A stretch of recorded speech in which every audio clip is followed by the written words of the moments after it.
وختاما نستشهد بالسورة القرآنية ألا وهي بعد أعوذ بالله من الشيطان الرجيم بسم الله الرحمن الرحيم وقل اعملوا فسيرى الله عملكم ورسوله والمؤمنون صدق الله العظيم ووفقكم الله لما فيه خير أمتنا والسلام ورحمة الله تعالى وبركاته.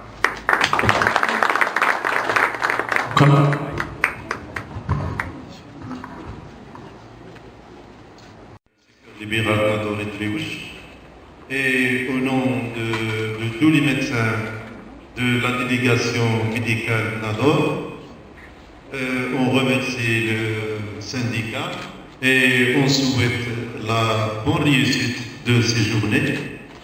Et en même temps, on remercie nos maîtres qui sont déplacés de loin pour leurs exercices quelque temps. Et donc, je cède la parole.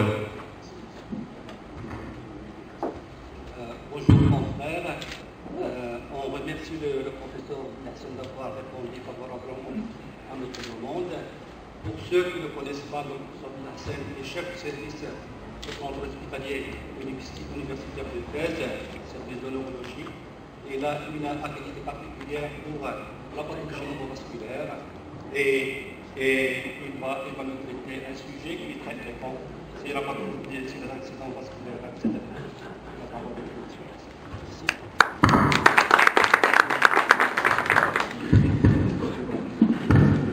Donc ça augmente avec l'âge, c'est une prévalence très importante. Là, vous avez les autres facteurs de risque. Et regardez, ça c'est une enquête qui pour moi est très importante parce qu'elle a étudié les populations marocaines, algériennes et tunisiennes. 28 000 personnes ont été enquêtées. On a trouvé une prévalence ajustée à 27%. Tout à fait confondu. Mais ce qui m'interpelle ici, c'est regarder, 29% des hypertendus ont été détectés au cours de l'étude. Ils ignoraient être hypertendus. Et donc ils évoluent avec leur hypertension, et donc avec tout ce que cela suppose comme conséquence, puisque l'hypertension, si elle n'est pas détectée, bien sûr, elle est traitée. Pire encore, pardon. Sur ceux qui étaient connus et traités, seulement 35% étaient jugés comme équilibrés avec une HDA contrôlée. Donc 60% ont une HDA qui est mal contrôlée. Ceux qui sont détectés.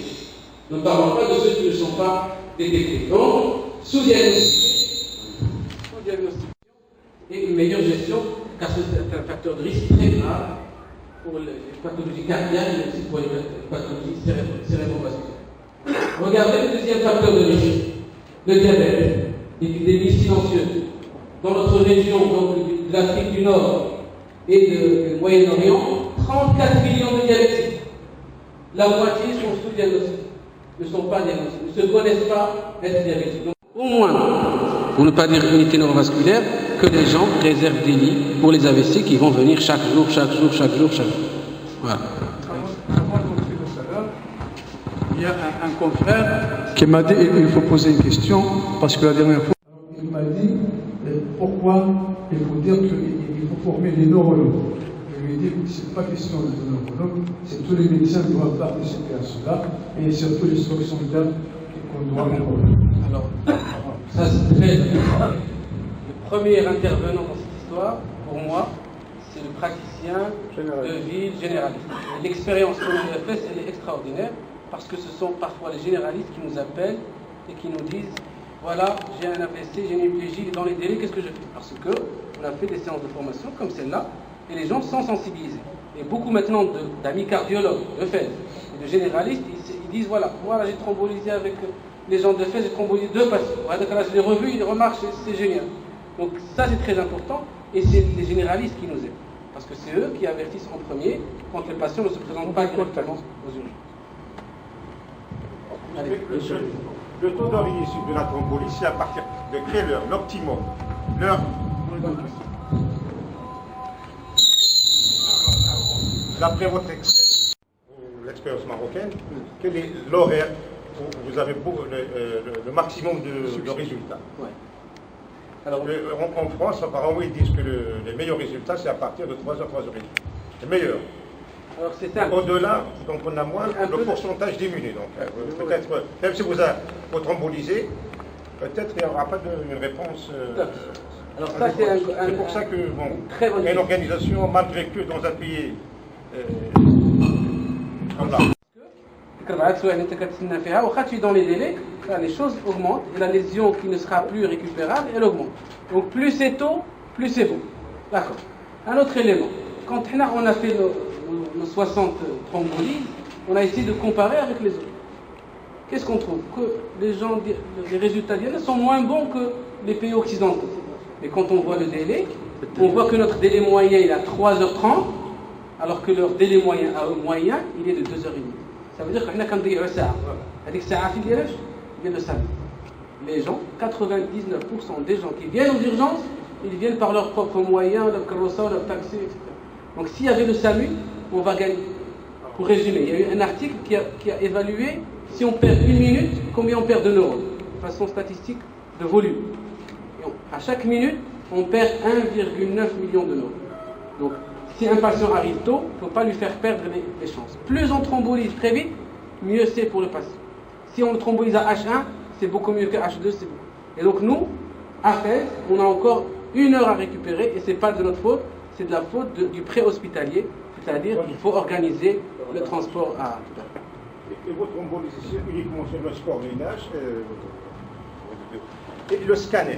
Est-ce que le scanner standard ou il y a autre chose? Parce que moi, ce que j'ai vu, donc il y a, je ne sais pas, le flair, la pénombre, des choses que je ne comprends pas, que les radiologues peut-être pour nous préciser.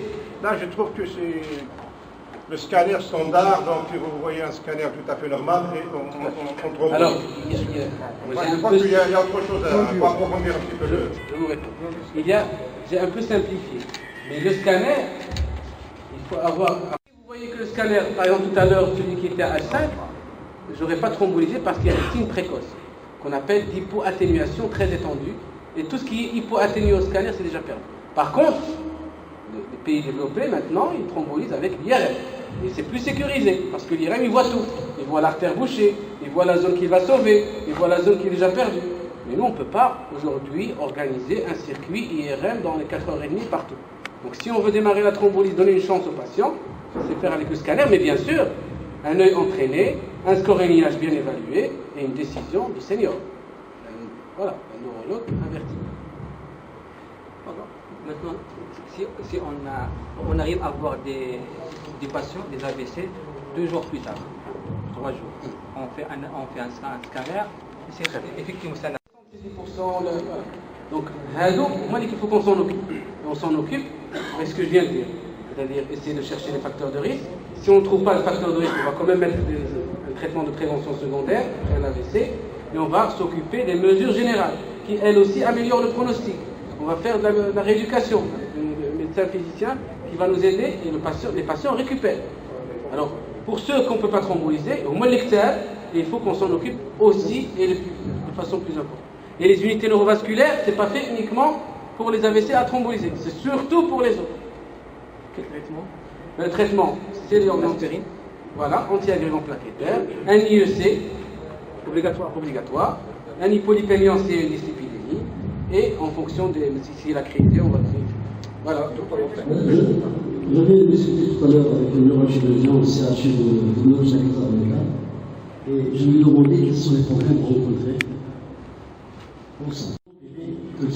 Ils sont obligés d'apprendre ce problème d'hémorragie. Avec les AVC ischémiques, le plus grand problème, c'est le nombre. Ils n'arrivent pas à thromboliser tout le monde. Donc, est-ce que, ma question est la seconde, est-ce que vous avez les mêmes problèmes au sein? Oui. Alors nous, on a des problèmes de lit.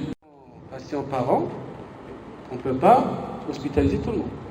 Et tous les gens, quel que soit leur AVC, quel que soit leur délai de consultation, ils peuvent bénéficier de cette prise en charge. Des mesures générales toutes simples. Et de la thrombolyse quand ils arrivent dans les délais. Avant de démarrer, nous aussi, il y a Emma qui est maintenant avec vous, qui est neurologue de Fès, pur produit de Fès, qui est là, et qui est très forte en neurologie vasculaire, et qui nous a aidé à faire l'unité neurovasculaire, etc., a bien vu ça. On nous disait, je vais arrêter de faire thrombolyse, on a fait sur une année les délais des patients qui sont arrivés, on a trouvé que 35 venaient dans les délais. Et donc, on m'a dit, les 35, pourquoi il ne faut pas les sauver? Et c'était un peu notre interrogation, et c'est pour ça qu'on a eu le produit parce qu'il y avait 35 qui venaient dans les délais. Pas de sensibilisation, rien du tout. Les gens viennent d'eux-mêmes. Une hémiplégie, c'est quand même quelque chose de spectaculaire. Alors bien sûr, les gens viennent tard. Une fois qu'on est prêt à les accueillir, ben là, il faudra passer à la médiatisation. C'est simple, mais il faut pas, on peut sensibiliser. Mais il faut que ça soit homogène. On sensibilise le Maghreb kamel ou les gens vont venir, ils vont pas trouver de structure qui les accueille. Est-ce que ça existe au Maroc? Ça existe au Maroc, c'est pas mis sur le marché, mais les hôpitaux peuvent se le procurer en ATU exactement comme la métallite. Pour les cartes. Ça existe au Maroc. Oui, c'est le laboratoire Boehringer, c'est comme la métallite. Mais c'est elle qui a en ce moment l'AML pour la neurologie, mais il y a des études en cours que on va peut-être commencer aussi à utiliser la métallite des cardiologues pour les AVC. S'il vous plaît, si on a décidé de traiter par exemple les vitamines K, quand est-ce qu'il faut les arrêter? Quand est-ce qu'il faut les arrêter? Tant qu'il y a la cause de l'AVC qui a nécessité, par exemple quelqu'un qui a une fibrillation auriculaire, c'est un traitement à vie.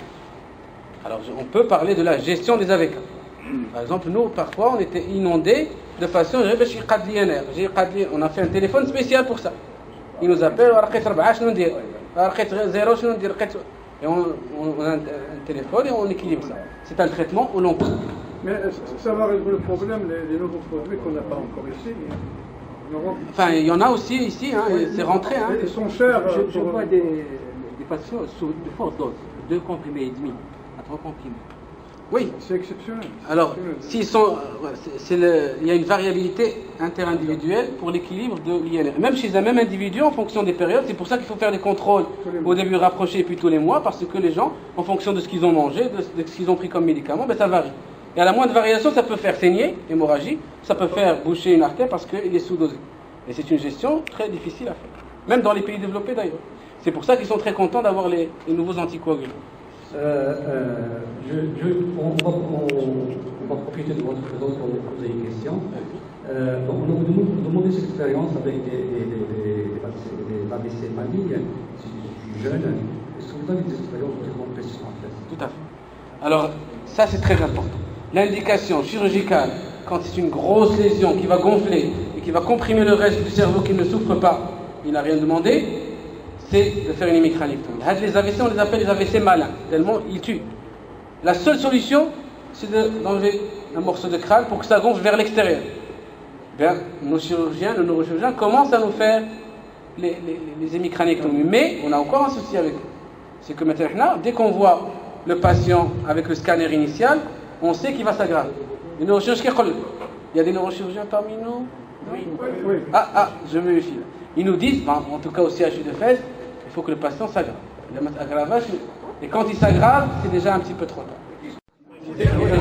C'est l'équivalent, quoi. Donc là, on a un problème de timing. Mais dès qu'ils commenceront à nous suivre le délai, ce sera bien pour le patient jeune. C'est surtout les jeunes. Les vieux, les sujets âgés ne font pas d'AVC malin parce qu'ils ont déjà de l'atrophie. Merci le professeur Nasser pour votre présentation. Oui, allez. Une dernière question pour des précisions sur c'est un volet décompressif. C'est un volet décompressif, c'est un geste qui est très agressif. Donc c'est une. Lorsqu'on fait un volet temporo-pariéto-frontal, il est très étendu. Donc nous sommes obligés d'ouvrir la diomère. Et c'est le cerveau qui vient.